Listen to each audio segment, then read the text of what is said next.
Good morning दोस्तों, मेरा नाम Sandeep Kumar Reddy from engineers competitive training academy. आज मैं आप लोगों को कोस्ट गार्ड जो कि प्रीवियस ईयर बेस्ड कुछ एग्ज़ामिनेशन पेपर्स हमने कलेक्ट किए हैं और किस किस्म का एग्ज़ामिनेशन होता है और ये मॉक टेस्ट हम डिस्कस करेंगे। कुल मिला के 20 और domestic branch as well as general duty के लिए आपका इस 60 क्वेश्चन रहेगा और 45 मिनट्स के अंदर आपको ये सब सॉल्व करना होगा। अगर आप लोगों को प्रीवियस ईयर पेपर्स के साथ साथ कुछ तैयारी के लिए पेपर्स चाहिए, आप मुझे कॉल कर सकते हैं। हम आपको बाय पोस्ट ज़ेरॉक्स कॉपीज़ जो भी हमने डिस्कस किया है आपका ब्लैक एंड वाइट ज़ेरॉक्स मिल जाएंगे। चलिए इनमें देखते हैं क्या क्या दिया गया है। जैसे कि आप देख सकते हैं मैक्सिमम मार्क्स 60 है और क्वेश्चन भी आपको 60 देखने को मिलेगा और 45 मिनट्स का ड्यूरेशन है। सबसे पहले आप मैथमेटिक्स की जो कि 20 मार्क्स के लिए होता है दोस्तों, जो कि 20 सवाल हम डिस्कस करेंगे, फॉलोड बाय फर्दर जो भी जीके, जीएस और साइंस एंड इंग्लिश डिस्कस करेंगे। सबसे पहला सवाल, if the cost price of 12 pens is equal to the selling price of 36 pens then find out the loss और प्रॉफिट। जैसे कि आप जानते हैं cost price of 12 is equal to selling price of 36 अगर हो जाता है, ऑफ का मतलब होता है into, so C P into 12 is equal to S P into 36, जो कि C P by S P क्या होगा 36/12 हो जाएंगे। और उसके बाद जो cost price divided by selling price 3/1 बन जाएगा। यानी यहाँ पे कॉस्ट प्राइस अगर 3 है, सेलिंग प्राइस 1 है, यानी यहाँ पे नुकसान हुआ है। कॉस्ट प्राइस अगर 30 रुपया 3 रुपया है तो सेलिंग प्राइस अगर 1 रुपया है, कितना का नुकसान हुआ है? 2 रुपया का नुकसान हुआ। कितने पर हुआ है? जो कि प्रॉफिट और लॉस कभी भी देखिए कॉस्ट प्राइस पे ही होता है, इसीलिए नुकसान जो भी हुआ है 2 का नुकसान हुआ है over divided by cost price यानी 3 इंटू 100, तो आपको पता चल गया 66.2/3% आपको नुकसान हुआ है। यही इस तरह से आपको सवाल करनी है, ज़्यादा कैलकुलेटिव नहीं करनी है। अगला, find the quotient if the dividend be 19587 with the divisor 156 will obtain the remainder 87। जैसे कि आप जानते हैं dividend is equal to divisor quotient plus remainder, so ये डी क्यू प्लस आर होता है। उसके हिसाब से अगर आप करेंगे तो आपको जो क्वोशेंट है आप जानते हैं 100, यहाँ पे जो भी दिया गया है आपको 125 आपका आंसर बनेगा। वो किस हिसाब से?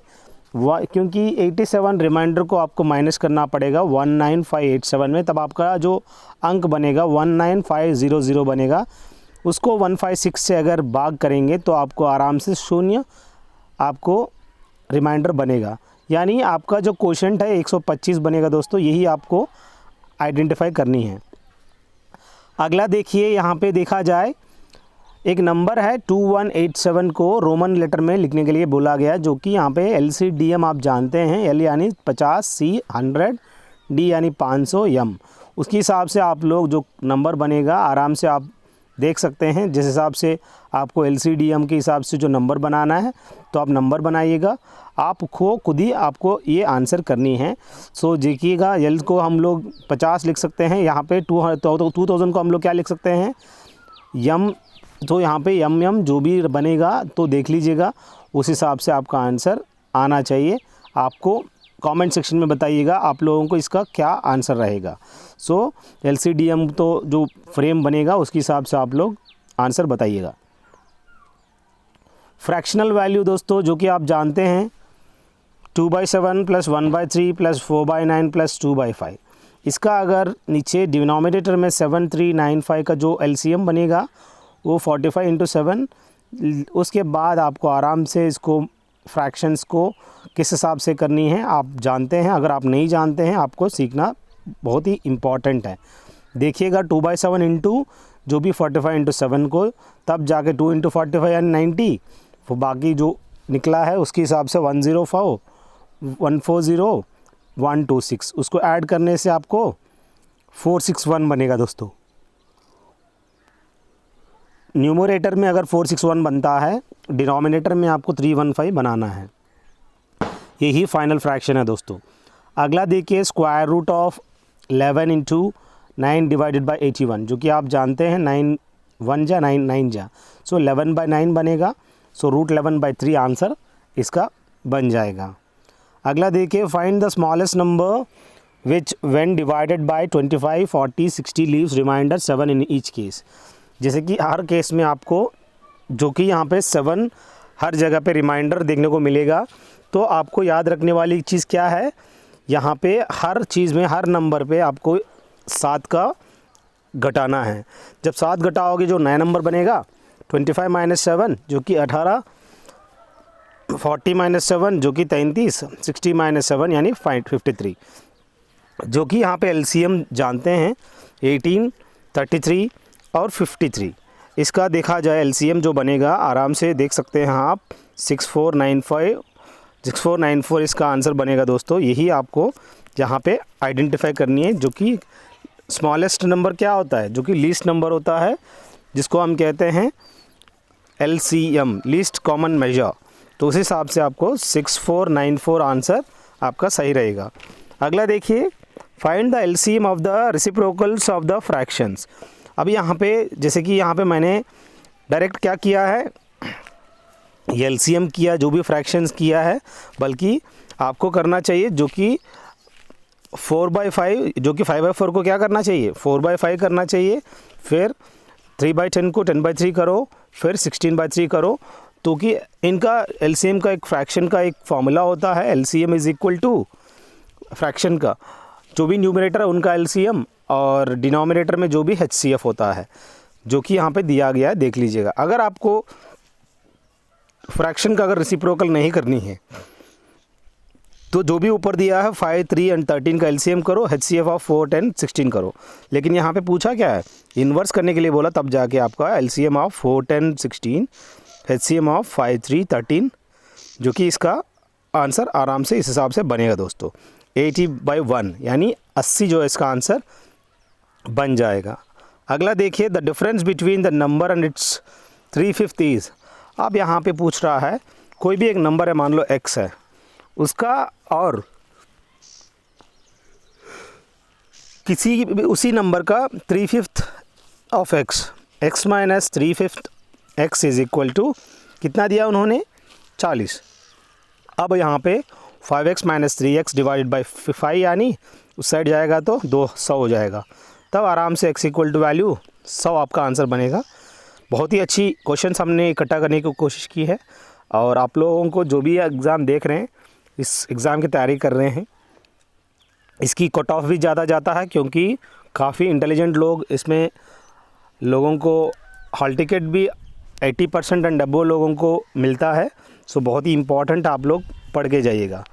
अगला, if 30 men working 9 hours a day can reap a field in 16 days, in how many days will 36 men reap the field working 8 hours a day।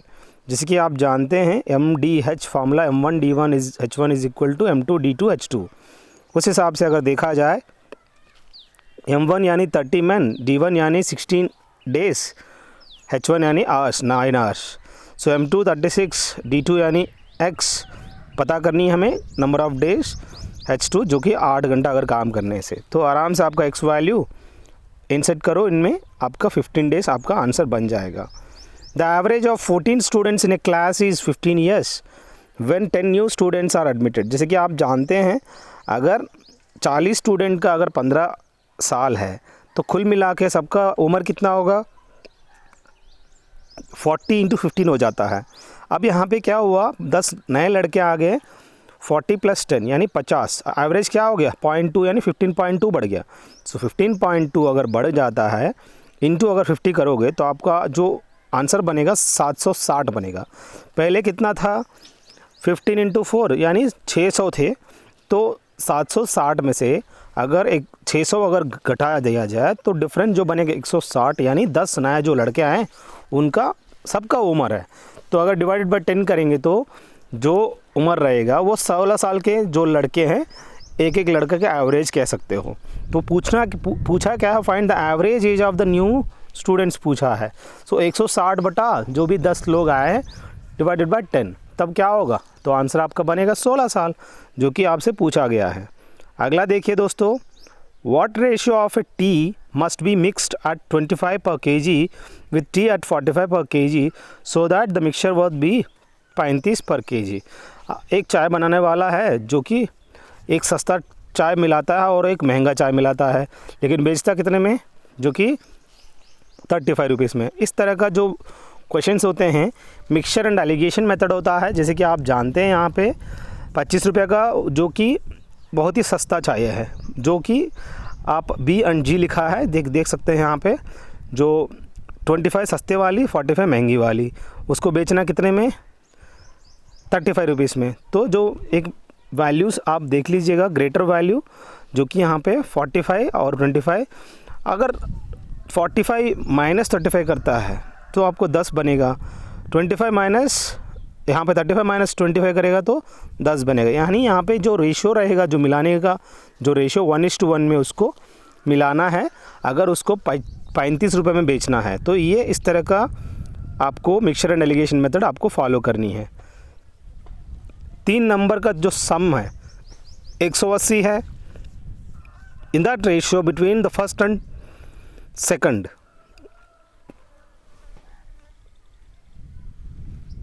पहला और दूसरा का जो रेशियो है 1:2 है, दूसरा और तीसरा का जो रेशियो है 2:3। जैसे कि हम जानते हैं A:B:C, आराम से B वैल्यू बराबर है तो 1:2:3 लिख सकते हैं। कुल मिला के A + B + C कितना है, 6 है। 6x = जो कि 180 है जो दिया गया है, यानी x वैल्यू 30, मतलब 1 का वैल्यू अगर 30 है, 2 का वैल्यू 60 है, C का वैल्यू कितना हुआ 190, तीनों मिलाने से 180 बन जाएगा, जो कि नंबर्स आपको पता चल गया 30, 60 और 90 इज़ द राइट आंसर। अगला देखिए दोस्तों, the product of 2 numbers is 200, xy का वैल्यू कितना 200, सम ऑफ देयर स्क्वायर्स यानी x² + y² जो कि 525 है दोस्तों। अब पूछा गया है सम ऑफ द नंबर्स पूछा है, जो कि x + y² = आप जानते हैं a² + b² + 2ab। तो यहाँ पे a + b² = कितना बन रहा है, 625 बन रहा है। तो x + y वैल्यू क्या है, 25 है दोस्तों, जो कि राइट आंसर है। अगर वो पूछता है x - y वैल्यू, देन आपको इस तरह से x + y² - 4ab करना पड़ेगा, जो कि इसमें नेगेटिव में आ रहा है। सो डोंट वरी, वो पूछा क्या है, सिर्फ सम ऑफ दोस 2 नंबर, जो कि x + y, इसका वैल्यू क्या है 25 है दोस्तों। अगला देखिए, if the diagonals of 2 squares are in the ratio, जो कि स्क्वायर्स है उनका जो डायगोनल्स है, किसी भी स्क्वायर का जो साइड अगर a अगर है, उसका जो डायगोनल बनेगा √2a बनेगा। सो √2a1 = √2a2 का वैल्यू दिया 2:5। अब वो जानता है √2 कैंसिल हो जाएगा, a1 = a2 2:5 है। अब रेशियो जैसे कि एरियाज़ का जो कि साइड स्क्वायर होता है एरिया, सो a1² = a2² कितना होगा 2² = 5², यानी 4:25 का एरिया है दोस्तों, जिनकी स्क्वायर का रेशियो। अब बात आता है, a train drives 150 metres is running, इसका जो ट्रेन का जो लेंथ है 150 मीटर्स है और वो 72 किलोमीटर/आवर के साथ रफ्तार से भाग रही है, और उसको प्लेटफॉर्म को 220 मीटर का प्लेटफॉर्म को पार करने के लिए कितना टाइम लगेगा। सो यहाँ पे जो 72 किलोमीटर्स है उसको क्या करना पड़ेगा, मीटर/सेकंड में कन्वर्ट करना पड़ेगा, तब जाके क्या होगा, ईजीली इंटू 5/18 करने से आपका जो स्पीड रहेगा 20 मीटर/सेकंड है, जो कि स्पीड है दोस्तों। मीटर में कन्वर्ट करना बहुत ही इंपॉर्टेंट है, क्योंकि आपका जो प्लेटफॉर्म और ट्रेन का जो लेंथ है वो मीटर्स में है। तब जाके क्या होगा, आराम से स्पीड = डिस्टेंस बाय टाइम के हिसाब से स्पीड आपका 20 मीटर/सेकंड = डिस्टेंस, खुद तो ट्रेन का लेंथ आई plus 250 meters of platform length divided by time find out करनी है, तो आराम से 50 सेकंड आपको आंसर बन जाएगा। अगला देखिए दोस्तों, 2 पर्सन्स A एंड B दोनों काम करने से 10 घंटे में ख़त्म कर देते हैं, और A अकेला उसी काम को 14 घंटे, यहाँ पे आवर्स है दोस्तों, डेज लिखा है, 14 आवर्स में काम करेगा, और B जो है कितना टाइम लगेगा उसी गड्ढे को खोदने के लिए। अब बात आता है दोस्तों, ये भी खुद दोनों जो है 10 घंटा, ये अकेला 14 घंटा, जो LCM बनेगा वो कितने में बनेगा, यहाँ या तुम 140 कर लो या 70 कर लो, तो मैंने 140 ले लिया। सो B अकेला जो है इसके हिसाब से देखा जाए आराम से वो 35 घंटे में वो गड्ढे को खोदता है, यही इसका आंसर है। अगर 70 करेंगे तो भी, सो 10 7 जा 14 5 जा, सो तब जाके 12 हो जाएगा। तो आराम से देख सकते हैं यहाँ पे, जो कि 5 डिवाइडेड बाई टी चेक कर लीजिएगा। इसमें अगर 14 और 10 का जो LCM है वो 70 बनेगा, तब जाके 10 7 जा 14 5 जा, तो 2 जो है आराम से उसका अपना बी का बनेगा, तब जाके आप देख सकते हैं यहाँ पे, तब भी आंसर 35 घंटे रहेगा, क्योंकि ये 140 जो अगर कुल मिला के अंडे है टोटल वर्क, तो ये भी दोनों मिलकर 14 अंडा खा जाते, एक अकेला 10 अंडा खा जाता, तो 4 अंडा खाने वाले कौन है, जो कि बी है। सो यहाँ पे उस हिसाब से 140 बटा 4 अंडे 35 अंडे खा जाता है, मतलब ओवरऑल ये 35 घंटे लगता है। ओवरऑल ये बहुत आसान तरीका है, हमने बहुत क्वेश्चन इस तरह का डिस्कस किए गए हैं। अगला, if the radius of the circle is increased by 12% then the area of that circle is increased by. कभी भी रेडियस 100 से क्या हो गया 112 हो गया। आप जानते हैं उसका जो एरिया रहता है सर्किल का पाई आर स्क्वायर रहता है, पाई बराबर है आर स्क्वायर, यहाँ पे 100 10 square to the power of square 10 to the power of 4 हो जाएगा 112 होल स्क्वायर, जो कि यहाँ पे आराम से इसका जो आंसर बनेगा उस हिसाब से अगर देखा जाए 12544 है, 112 इंटू 112, यानी यहाँ का बढ़ोतरी कितना हुआ 10,000 में 12,544 का बढ़ोतरी हुआ। यहाँ बढ़ोतरी जो हुआ है वो 2,544 का बढ़ोतरी हुआ है, कितने पर 10 टू द पावर ऑफ 4 पर, तब इंटू 100 आराम से आपका 25.44 की इंक्रीमेंट हुई है दोस्तों उनकी एरिया पे। अब बात आता है दोस्तों पॉपुलेशन क्या हुआ 4,000 से 6,000 होगी, कितना बढ़ गया 2,000 बढ़ गया। परसेंटेज इंक्रीज पूछ रहा है 2,000 का बढ़ोतरी कितने पे 4,000 पे, तब जाके इंटू 100 जो कि 50% का बढ़ोतरी हुआ है। अगला देखिए, find the curved surface area of a cone with radius 4.9 centimetres and slant height L of 14 centimetre, जो कि आप रेडियस आप जानते हैं, स्लैंट हाइट एल भी जानते हैं, कर्व्ड सरफेस एरिया पूछा गया पाई आर एल, जो कि आराम से करने से 2156 आपका सेंटीमीटर्स आंसर बनेगा दोस्तों, जो कि उन्होंने पूछा क्या था, यही पाई आर एल पूछा था कर्व्ड सरफेस एरिया। अगर हाइट पूछता है तो आप राइट एंगल ट्रायंगल के हिसाब से आप फाइंड आउट कर सकते हैं। आप खुद मुझे कमेंट सेक्शन में बताइएगा हाइट क्या बनेगा अगर आपसे हो सकता है तो। अगला देखिए, ये मैथमेटिक्स हो गया। अब बात आता है दोस्तों साइंस में, जो कि आप साइंस में काफ़ी कुछ इंक्लूडेड रहेगा, फिजिक्स केमिस्ट्री या बायो कुछ भी पूछ सकता है आपसे, आपको ऑलराउंडर रहना पड़ेगा। All bodies irrespective of their size fall with the same acceleration. कोई भी बॉडीज़ चाहे बड़ा हो छोटा हो, जब गिरता है तो एक ही रफ्तार से गिरता है, वो एक्सेलरेशन होता है, सेम एक्सेलरेशन से गिरता है दोस्तों। फोर्स का कोई मतलब ही नहीं है, न्यूटन सेकंड लॉ के हिसाब से फोर्स फॉर्मुलेट हुआ है, मोमेंटम मास इनटू वेलोसिटी होता है, वेलोसिटी जो है डिस्प्लेसमेंट अपॉन टाइम होता है। Energy exists in the compressed spring, जैसे कि आप जानते हैं कभी भी स्प्रिंग को तुम जस्ट दबा के रखोगे, उसमें एक ऐसा एक शक्ति रहेगा, वो वापस आने की बहुत एनर्जी लगाएगा। अगर आप किसी भी वाटर टैंक के अंदर पानी डालोगे, वो भी बाहर निकलने की कोशिश करेगा, मतलब उसमें हाइट रहेगा, साथ में इस कंप्रेस्ड स्प्रिंग में भी पोटेंशियल एनर्जी रहता है। काइनेटिक एनर्जी, जैसे कि पानी वाटर फ्लो होता है, वो आप काइनेटिक एनर्जी कह सकते हैं। सेंट्रीपिटल फोर्स जो कि प्लानिटरी मोशन होता है, इसी पर आधारित निर्भर है। सेंट्रीफ्यूगल जो कि वॉशिंग मशीन में जो रखते हैं, चर्निंग ऑफ मिल्क हो गया, वॉशिंग मशीन हो गया, ये सब सेंट्रीफ्यूगल फोर्स का एग्जाम्पल है। प्रिंसिपल ऑफ बॉयंसी किसने फॉर्मुलेट किया है, आर्किमिडीज। इन्होंने यूरेका करके चिल्लाते हुए उन्होंने बाथ टब में नहाते वक्त जब अंदर टब के अंदर बैठ गया था, पानी पूरा बाहर चला गया, तब वो चिल्लाया उन्होंने। तब से आर्किमिडीज लॉ ऑफ बॉयंसी, जो कि जहाज़ आज के टाइम पे इतनी वेट होने के बावजूद भी वो फ्लोट होता है, पर एक नीडल नहीं। John dental atomic theory forward करने वाला, और लुइस पास्चर जो कि रेबिस वैक्सीन के लिए और पास्चराइजेशन प्रोसेस के लिए गैलीलियो गैलीली टेलीस्कोप का आविष्कार इन्होंने किया है। Which one is not a first type of lever. जो भी सवाल पूछा जा रहा है नज़रअंदाज ना करो, हर ऑप्शन आपके लिए बहुत ही अनिवार्य है।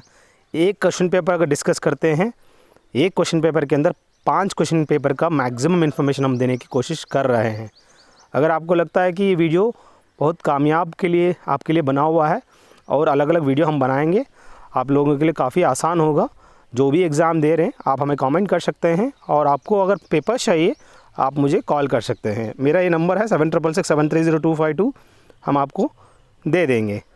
Which one is not first type of lever, जैसे कि अलग अलग लीवर्स होते हैं, पहला, दूसरा, तीसरा। पहला टाइप ऑफ लीवर्स में बाकी सीसा आपको देखने को मिलेगा, कैंची और साथ में क्रोबार जो नेल निकालने के लिए यूज़ किया जाता है। अब बात आता है दोस्तों यहाँ पे व्हील बारो, जो कि सेकंड टाइप का लीवर है दोस्तों, ये पहला टाइप का नहीं है। अगला, the instrument is use to measure temperature of the source from its thermal radiation. ऐसा कौन सा इंस्ट्रूमेंट को यूज़ किया जाता है थर्मल रेडिएशन का सोर्स को आइडेंटिफाई करने के लिए? उसको हम थर्मोपाइल कहते हैं दोस्तों। बोलोमीटर इलेक्ट्रोमैग्नेटिक वेव्स को मेजर करने के लिए उसका जो इंटेंसिटी, आप इस तरह का आप माइक्रोवेव ओवन में भी देख सकते हो, इस तरह का बोलोमीटर यूज़ किया जाता है। मैनोमीटर गैस प्रेशर के लिए होता है, एटमॉस्फेरिक प्रेशर के लिए आप बैरोमीटर को यूज़ करते हैं। पायरोमीटर हाई टेम्परेचर, जैसे कि पायरोमीटर टेम्परेचर्स का बहुत ही हाई टेम्परेचर में आप यूज़ करते हैं। हेलीमीटर, पेरीहीलियोमीटर भी, जो कि सन टेम्परेचर को मेजर करने के लिए यूज़ करते हैं। एनीमोमीटर विंड के लिए यूज़ करते हैं। काफ़ी विंड इंस्ट्रूमेंट्स है जो आपको पता होना ज़रूरी है। हर चीज़ हम आपको ऐसा वीडियो बनाएंगे तो कि उसके अंदर सब कुछ आ जाएगा, आपका पूरी तैयारी कड़क 8-9 वीडियो में ख़त्म हो जाएगा। अगला देखिए दोस्तों, sugar can be separated from its aqueous solution bye. जो भी शुगर है उसको किस हिसाब से सेपरेट किया जाता है? वो क्रिस्टलाइजेशन प्रोसेस होता है, जो कि आप ड्राई क्रिस्टल्स आप देखने को मिलता है। बाकी डिस्टिलेशन, फ्रैक्शनल डिस्टिलेशन मतलब आप जानते ही हैं। फिल्ट्रेशन, जो कि पेपर होता है, पेपर फिल्टर, उससे आप जितने भी सैंड और इम्प्योर मटेरियल है वो पूरा फिल्टर हो जाएगा। बॉइलिंग, जो कि एवापोरेशन मेथड, ये सब मेथड भी आप देख सकते हो अलग अलग। नोबल गैसेस, जो कि ग्रुप 18 एलिमेंट्स है दोस्तों, ज़ीरो वैलेंस एलिमेंट्स कह सकते हैं। विलियम रामजे ने इसकी आविष्कार किया है, और ये मोनो एटॉमिक का है दोस्तों। ये किस टाइप का मॉलिक्यूल्स है? इनके अंदर मोनो एटॉमिक और ज़ीरो वैलेंस देखने को मिलता है। इनर्ट गैसेस भी कहते हैं और ज़ीरो वैलेंस एलिमेंट्स भी कहते हैं, जिनका वैलेंस है 0 है दोस्तों। डिस्कवरी ऑफ ब्लड सर्कुलेशन, जो कि विलियम हार्वे है दोस्तों। कार्ल लैंडस्टीनर ब्लड ग्रुप का आविष्कार करने वाला, और मेरी क्यूरी जो कि रेडियम है दोस्तों। मार्सेलो मालपीजी क्या है? आप हमें कमेंट सेक्शन में बताइएगा ताकि और स्टूडेंट के लिए फ़ायदा हो। अगला देखिए दोस्तों, नैफ्थलीन, जो कि आप जानते हैं, उसको अगर प्यूरीफाई करनी है, जो नैफ्थलीन गोलियां है, ये बाथरूम के अंदर जब टॉयलेट करते हो आपको वाइट कलर के गोलियां दिखते हैं, उसको हम नैफ्थलीन गोलियां कहते हैं। और वो क्या है, सब्लिमेशन प्रोसेस के थ्रू उसको आप अच्छा खासा कर सकते हो, प्यूरीफाई कर सकते हो। मतलब उसको सब्लिमेशन यानी सॉलिड से सीधा गैस स्टेट है दोस्तों, इसमें कोई लिक्विड स्टेट देखने को नहीं मिलेगा। बाकी आप सॉल्वेंट एक्सट्रैक्शन, जो कि आप जानते हैं, शुगर एक बार पानी में डाल देंगे तो शुगर क्या होगा, धीरे से वो उसके अंदर पिघल जाएगा। यानी शुगर क्या है, सॉल्यूट है। सॉल्वेंट क्या है, पानी है दोस्तों। सो एक एक्सट्रैक्शन, जो कि अगर वापस दोबारा, जैसे नमक है, ठीक उसी तरह अगर बॉयल करोगे तो सेम टाइम नमक बाहर निकलेगा। Acid present in lead storage battery, जो कि आप जानते हैं, जो भी बैटरी है उनके अंदर, जो बैटरी के अंदर जो एसिड रहता है वो सल्फ्यूरिक एसिड है दोस्तों, जो कि H2SO4, इनको मास्टर ऑफ ऑल एसिड्स कहते हैं। और फॉर्मिक एसिड, जो कि चींटी काटने से, फॉर्मिका एक चींटी होता है, वो काटने से आपको फॉर्मिक एसिड देखने को मिलता है। हाइड्रोक्लोरिक एसिड, जो कि आपको कास्टिक सोडा ना सोडियम हाइड्रोक्साइड आप जानते हैं, जिसका pH वैल्यू 14 रहेगा, HCl का 0 रहेगा, जो कि आपको स्टमक के अंदर आपको ये देखने को मिलेगा। बाकी फॉस्फोरिक एसिड क्या है, कहाँ यूज़ होता है, आप लोग कमेंट सेक्शन में मुझे बता सकते हैं। जो भी कमेंट सेक्शन में मैं देने के लिए बोल रहा हूँ, मैं उन स्टूडेंट्स को really I use to monitor them, मैं उनको देखूँगा, अगर उनकी मेहनत अच्छी है मैं उनको कुछ PDFs फ्री ऑफ कॉस्ट हम भेज देंगे ताकि उनकी तैयारी और अच्छी हो। रीजनिंग में देखा जाए, वीट, जो कि एक सीरियल है दोस्तों, पानी, वाटर एक लिक्विड है दोस्तों। यहाँ पे ऑड वन पूछा गया, स्टार, सन, कंस्टलेशन और मून। मून एक प्लैनेट है, जो कि बाकी सब स्टार है दोस्तों। यहाँ पे रॉन्ग टर्म इन सीरीज़ देखा जाए, इनमें से 5 स्क्वायर, 7 स्क्वायर, 9 स्क्वायर, 11 स्क्वायर आना चाहिए। यहाँ पे क्या आया हुआ है 125, जो कि गलत है, 121 आना चाहिए दोस्तों। अब यहाँ पे डिस्टेंस एंड डायरेक्शन बेस्ड एक सवाल है। संदीप है, walks towards sun during the morning. अब सुबह के टाइम पे ईस्ट ही तो जाएगा ना, तो कॉमन सेंस है। सो 3 किलोमीटर जाता है, फिर वहाँ से राइट टर्न लेता है, 4 किलोमीटर जाता है। सो स्टार्टिंग में सूरज ईस्ट की तरफ चला गया और उसके बाद राइट टर्न मारा यानी साउथ की तरफ चला गया। अभी वो फाइनल पॉइंट और इनिशियल पॉइंट देखा जाए, वो इनिशियल पॉइंट से अभी फाइनल पॉइंट देखा जाए वो किस डायरेक्शन में, फ्रॉम द, यहाँ पे पूछा गया है the direction in distance from the initial to final point, मतलब कहाँ से, इनिशियल से। सो इनिशियल से वो कैसा है, वो साउथ ईस्टर्ली है, जो कि SE, north easterly south easterly लिखते हैं, यानी कि ईस्ट साउदर्ली नहीं बोलते हैं। साउथ ईस्टर्ली डिस्टेंस क्या है, 5 किलोमीटर का डिस्टेंस है दोस्तों, जो कि ये पाइथागोरस के हिसाब से 3, 4 एंड 5 ट्रिपलेट्स है दोस्तों। बस ऐसे सवाल आप लोगों को करनी है। अब ऐसा इसमें से कौन सा वर्ड फॉर्म नहीं होता है जो कि रिमूव है, यहाँ पे V मेटेरॉइड्स में नहीं है, वही आपको फाइंड आउट करनी है, बाकी सब बन जाता है। 8:28 इज इक्वल टू 27:x, यहाँ पे x वैल्यू 94.5 बनेगा या 189.2 बनेगा, जो कि आराम से आप कर सकते हो। डिक्शनरी वाइज अरेंज करनी है। सबसे पहला DACB यानी आपको डाइव आएगा, उसके बाद डिवाइड आएगा, उसके बाद डिवाइन आएगा, उसके बाद डिवीजन आएगा, जो कि डिक्शनरी वाइज आपको अरेंज करनी है। यही आंसर है दोस्तों। केयरिंग को लिखा है इस हिसाब से EGVGKC। अब बात आता है शेयर्स को, इस हिसाब से UKEPBO लिखा है। अब कैस्केड को कैसे लिख सकता है, अगर आपको ऑप्शन में EDUNB है, T अगर नहीं है तो भी आप रख दोगे, क्योंकि आपका EDUNB तक एक ही ऑप्शन रहेगा।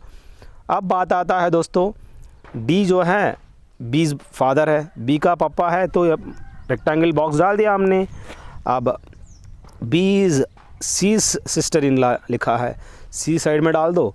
अब सिस्टर्स इन लॉ बोल रहा है तो फीमेल है B।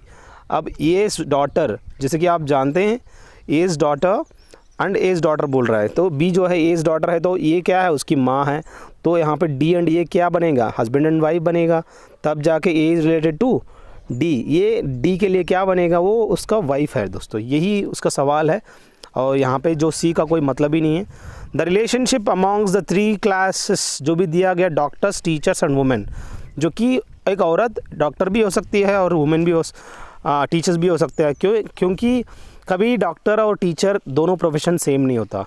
एक वुमेन जो है टीचर और डॉक्टर है, तो वुमेन को रिलेशन हो सकता है, इसीलिए इस तरह का आपको फिगर देखना है जो भी आपको दिया गया है।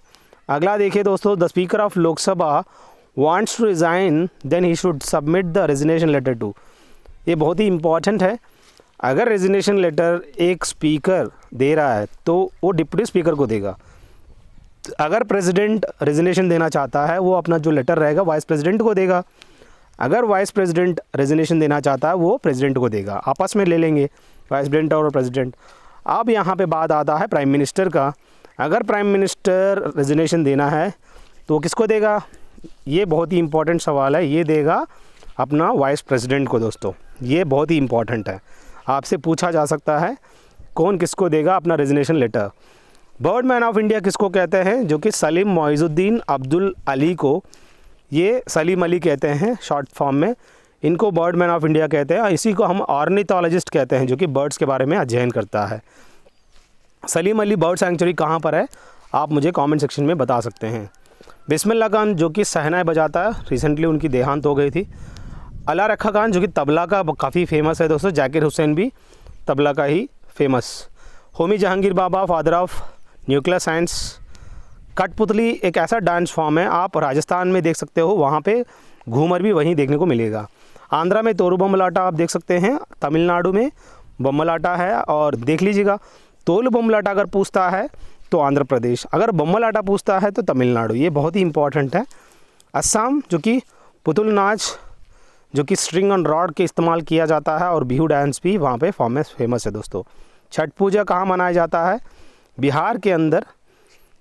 यहाँ पे जैसे कि छठ पूजा बिहार में यूज़ किया जाता है, और असम में बिहू होता है, यहाँ बिहार लिखा है, बल्कि गलत है दोस्तों।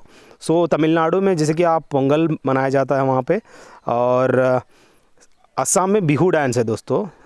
वहाँ पे बिहार लिखा हुआ है, वो नहीं है, यहाँ बिहार जो है जहाँ पे छठ पूजा मनाया जाता है। पोंगल जो कि जल्लीकट्टू वहाँ पे मनाया जाता है। उगादी आंध्र प्रदेश में मनाया जाता है। अभी राजस्थान में कैटल फेयर होता है, नागपुर कैटल फेयर, बहुत ही इंपॉर्टेंट है दोस्तों वहाँ पे। अब देखिए the world environment day is observed on, जो कि वर्ल्ड एनवायरनमेंट डे कब मनाया जाता है? वर्ल्ड एनवायरनमेंट डे को हम लोग 5 जून को मनाया जाता है दोस्तों, बहुत ही इंपॉर्टेंट इस ऑप्शन में नहीं है। 4 मार्च को safety day, international safety day को मनाया जाता है। 21 जून को लॉन्गेस्ट डे कह सकते हैं, जो कि उसी दिन हम लोग योगा डे भी मनाए जाते हैं, इंटरनेशनल योगा डे। गांधी का बर्थडे जो कि 2 अक्टूबर है दोस्तों। 24 अप्रैल जो कि नेशनल पंचायत डे दोस्तों, बहुत ही इंपॉर्टेंट है, ये पूछा जाएगा, बहुत ही इंपॉर्टेंट है, नेशनल पंचायत डे 24 अप्रैल। ए रिच मैन, अभी अंग्रेज़ी आ गया 15 मार्क्स की। सबसे पहले एक स्टोरी दे देंगे। A rich man went for fishing in a lake, ये जो भी रिच मैन है फिशिंग के लिए चला गया लेक में। When he was standing on a low bridge his tin of bait fell into the water the lake, उसका जो बेट है, जो मछली पकड़ने का जो कांटा है, वो पानी में गिर गया। Leaning over the side of the bridge he tried to catch the tin and pull it out of the lake, जो भी उसका बेट है उसको पकड़ने के लिए वो झुकता है, फास्ट एकदम झुकता है। जैसे झुकते ही his car keys fell out of his pocket and disappeared in water, जैसे गिर जाता है पानी के अंदर उस कारकीज जेब से, वो गायब हो जाता है। द मैन फेल्ट अनॉयड, वो ऐसे देखते रह जाएगा, वो कुछ पता ही नहीं चला। He leaned over the bridge to try to see where his keys had gone, as he did so he lost his balance and fell into the lake. वो ऐसे देखता रहता है, अरे कुछ मिलेगा क्या करके, फिर वो खुद ही पानी में गिर जाता है लेक में। He came out of the lake, he was very sad, he walked back home. वो बंदा he came out of the lake, वो पूरा लेक से बाहर आ जाता है और वो काफ़ी दुखी हो जाता है। ही वॉकड बैक होम, वो क्या होगा, घर वो चले जाता है। अब यहाँ पे कुछ सवाल है दोस्तों। The man tried to put out, वो क्या बाहर निकालना चाह रहा था? टिन ऑफ बेट, जो कि कांटे को निकालना चाह रहा था। अब यहाँ पे कैच का जो एंटोनिम है फ्री है दोस्तों। वो मैन जो है लेक के पास कैसा गया, वो वापस क्या हुआ, आखिर में क्या कह रहा है वो, फिर वो पैदल चला गया अपना घर। तो यहाँ पे पैदल ही आया था, पैदल ही जाएगा ना। अब बात आता है दोस्तों, going to temple along with my family today I am. ABCD है, इनको DABC है दोस्तों। Today I am going to temple along with my family, जो कि आपको फ्रेम करनी है इस तरह का जम्बल्ड सेंस को ठीक से। अगला देखिए, these topics were taught in the class. यहाँ पे जो भी दिया गया है, these topics were taught in the class, इसको क्वेश्चन टैग देखा जाए, वर एंड दे, जो कि आपको इन्वर्टेड, जो कि आपको इंट्रोगेटिव में होनी चाहिए। मतलब आप अगर पॉजिटिव में अगर इंट्रोगेटिव कर रहा है तो नेगेटिव में आपको क्वेश्चन टैग होना चाहिए। तो दीज टॉपिक्स वर टॉट, क्या क्या उन्होंने सिखाया, पूछ रहा है कि क्या वो सिखाया, वरंट दे, तो इस तरह का नेगेटिव इंट्रोगेटिव होता है दोस्तों। अगला, my mother wash clothes tomorrow evening, यहाँ पे क्या है, टुमारो आ गया, यानी my mother will be washing, या यहाँ पे देख सकते हैं will wash, so my mother will wash clothes tomorrow evening, ऐसे भी कर सकते हो ऑप्शन में, will be washing, so will be washing कह सकते हो, जो कि प्रेजेंट फ्यूचर कंटिन्यूस है दोस्तों। यहाँ पे विल बी वॉशिंग का इस्तेमाल कर सकते हैं, या will wash clothes tomorrow evening, ये भी कर सकते हो, डिपेंड करता है आपका ऑप्शन में दिया क्या है। Ramesh earns ₹1 lakh a month, यहाँ पे ए का मतलब होता है 1 या पर मंथ होता है। The train was running at 60 kilometers an our, यहाँ पे क्या है, जो भी ट्रेन है कितना रफ्तार से, it is moving at 60 kilometers an hour. Our school will reopen from Monday, ये बहुत ही इंपॉर्टेंट, कब से रीओपन होगा, फ्रॉम मंडे से होगा, जो भी यहाँ पे दिया गया है उसी को इस्तेमाल करना चाहिए। We were too weak to lift the box, वो काफ़ी कमज़ोर है, वीक WEAK वीक होता है। अब यहाँ पे दी वीकेस्ट जब सुपरलेटिव फॉर्म में दिया जाता है। Both Ramesh and Suresh are fighting, बहुत ही इंपॉर्टेंट है दोस्तों। बोथ फॉलोड बाय एंड होता है, ठीक उसी तरह सो फॉलोड बाय दैट होता है, कोऑर्डिनेटिंग कंजंक्शंस होते हैं सब। अब सिंस फॉलोड बाय, जो कि येट या scarcely hardly followed by when, इस तरह का आपको यूज़ करनी है। It is up to you, either stay in the class or leave it, जैसे कि मैंने अभी बताया, coordinating conjunctions either followed by or, neither followed by nor, जो कि जहाँ पे either stay in the class or leave it, जो कि आपको यूज़ करनी है दोस्तों।